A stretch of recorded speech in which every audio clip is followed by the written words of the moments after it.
کہنے لگا ایک نوجوان آیا، دیہاتی تھا،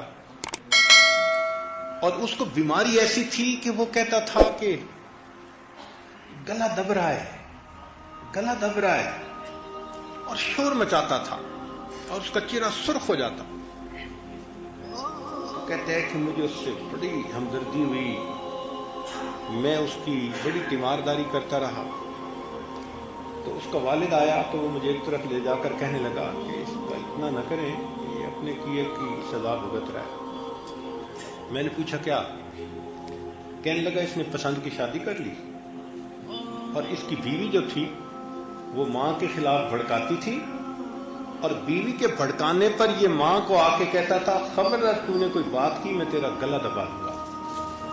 جو یہ ماں کو کہتا تھا اب موت کے وقت خود یہ اسی کو بھگت رہا.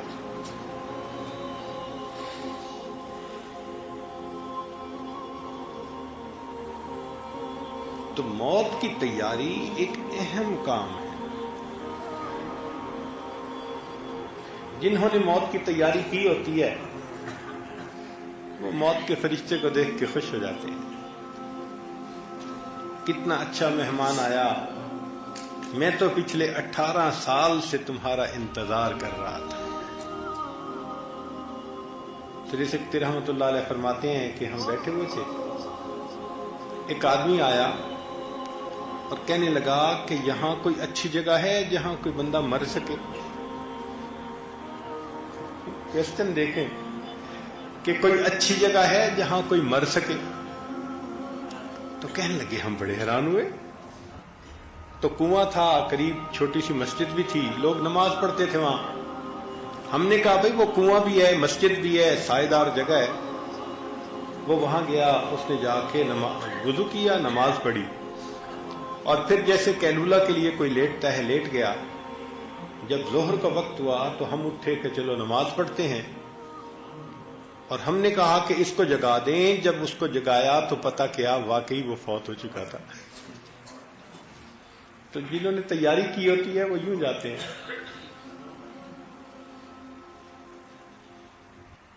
خواجہ فرید الدین عطار رحمۃ اللہ علیہ اپنا واقعہ لکھتے ہیں کہ میری عطر کی دکان تھی تو بہت چھوٹی چھوٹی شیشیاں تھیں، سینکڑوں ہزاروں. تو ایک بڑے میاں داخل ہوئے اور ان شیشیوں کو بڑے ہی حیرانی سے دیکھنا شروع کر دیا. تو میں نے کہا بڑے میاں کیا دیکھ رہے ہو؟ اس نے کہا میں دیکھ رہا ہوں کہ تمہاری جان اتنی شیشیوں میں اٹکی ہوئی ہے، یہ کیسے نکلے گی؟ کہنے لگے مجھے غصہ آیا، اور میں نے کہا کہ بوڑھے جیسے تمہاری نکلے گی ویسے میری بھی نکلے گی. تو یہ بات سن کے اس کے پاس ایک چادر تھی، وہیں میرے سامنے لیٹ گیا. کہتے پھر میری تو ایسے نکلے گی، لا الہ الا اللہ. میں نے کہا کیا ایکٹنگ کر رہے ہو؟ ہاتھ لگایا تو اس کی روح بہت ہو چکی واقعی. تو جنہوں نے تیاری کی ہوتی ہے وہ یوں دنیا سے جاتے ہیں.